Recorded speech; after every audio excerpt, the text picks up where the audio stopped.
everybody, and welcome back to Elite Coaching. Don't forget to check out our YouTube channel. This is our second video for our channel. Hit the subscribe button, hit the like button, drop a comment.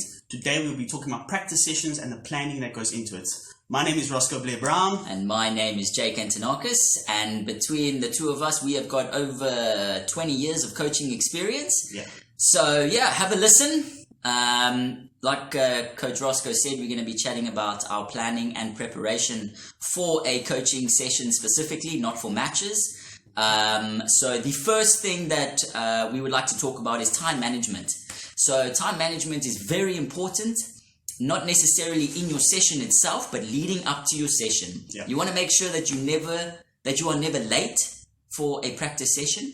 Always get there 15 to 20 minutes early, obviously for setup time. So everything leading up to your practice session, make sure you manage your time really well. Yeah. All right. And also just moving to the next topic is mental preparation. Going to a session, you're either going to have a group of kids, really young, middle age, or up into high school, and you need to plan yourself accordingly, mentally at least. When you're dealing with a group of under 8 boys or girls, for example, the energy level you have to bring is going to be quite different to the energy level you're going to bring to a group of under 18s. The under 18s are more adult, they can understand and grasp things quicker, whereas the younger kids, you have to be able to communicate clearly and quickly with them and get them to understand the drill in a time that doesn't cost you a lot of time. 100%. Put it the easier way. Exactly. Yeah. So mental prep is very important. Come with that enthusiasm and confidence when you're chatting to the little ones and you're making sure that you've got their full attention. Psych yourself up in the car. Obviously, you got to get very excited for those little guys. And then obviously the older ones, you come across, like Coach said, more as an adult, and you talk to them accordingly like that. The second point that we've got is your physical prep. So this is the way you look. You obviously have to make sure that you look the part. You need to look professional. You need to look like a coach. You cannot come from your office work in your jeans and your golf shirt. All right, that's not necessarily what the school likes to see, and it's not really what the kids like to see. You need to get to your session prepped in your sports clothes, tracksuit pants or shorts, and then your any company that you work for or that sort of stuff. So you need to look the part. Make sure you have a whistle. Yeah. That is probably the biggest thing that we chat about for new coaches. Our voices may be able to travel quite far, but a whistle is something that will grab their attention and they will focus on you straight away. So that is very, very important. Yeah, and you also just don't look professional when you go 3, 2, 1.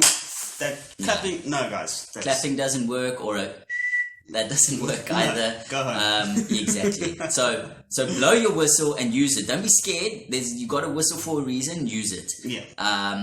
And then the next one, plan according to your session length. So you can correct me if I sway off track here, but planning according to your session length. I personally always like to be over prepared.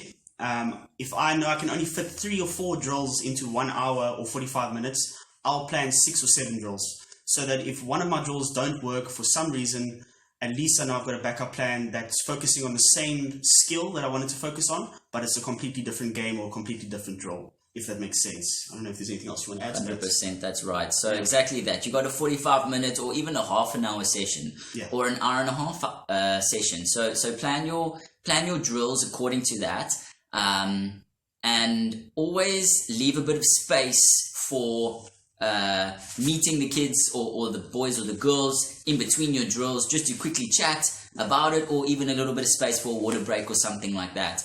And like Coach said, you've always got to have a backup. So we've always got a contingency plan, even if it's grade R or if it's your matric students.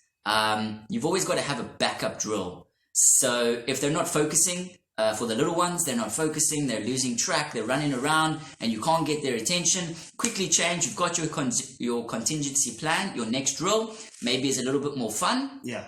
Then you go and you do that quickly. So it gives them a bit of both. So you have a drill that's lots of fun for them, maybe a game of some sort, and then you go back to maybe a bit more of a technical thing.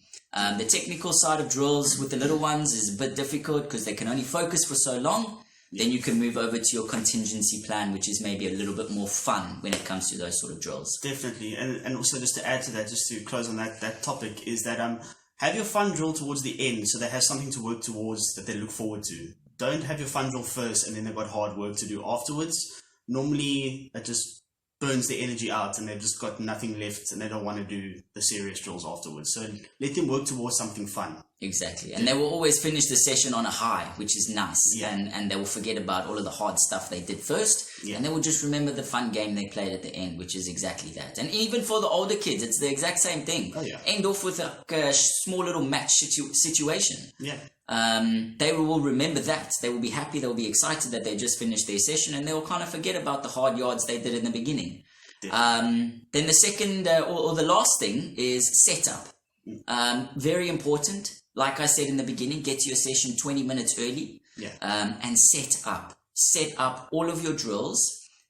You look professional. I would rather be waiting for the kids to come out to my sessions than them waiting for me. It's very unprofessional. So I get there, I make sure that all of my drills are set up. Color code your cones. It sounds so silly. Yeah. Color code your cones. Color code your drills. All right? Because then you can tell the kids, go to those blue cones over there. If you're going to have a drill that's got red, white, and yellow, like go to the red cones. Well, they're all over the place. Which one? Yeah. Okay, so color code your drills. It helps a lot. And make sure you've got a lot of drills set up. Definitely. I personally also, I follow the same routine. For one drill, I'll have just white cone set up. So then I know this is drill station 1. We're doing hand and eye coordination, for example. Drill station 2 is blue cones and we're doing foot eye. Drill station 3 is red cones and we're doing fitness. So they know exactly where to go, what's expected of them. Everything's planned and prepped, communicated prior to the actual training session. So that when we actually get to the drill itself, we can just recap within a minute. And anything that needs to be explained or ironed out, we can do that and get straight into it. It saves a lot of time, which goes back to time management as well. Yeah. 100%. All right. All right, guys. So that's it for today. If you have anything else you'd like to add, fellow coaches out there, please drop a comment below. Anything else that you find important when it comes to practice sessions, we would truly appreciate it. Like we said, we're creating a community here. We want to share and we just want to have a good laugh as well and just grow and learn together. So once again, please hit the subscribe button. We are also on Instagram at Elite Coaching CTF.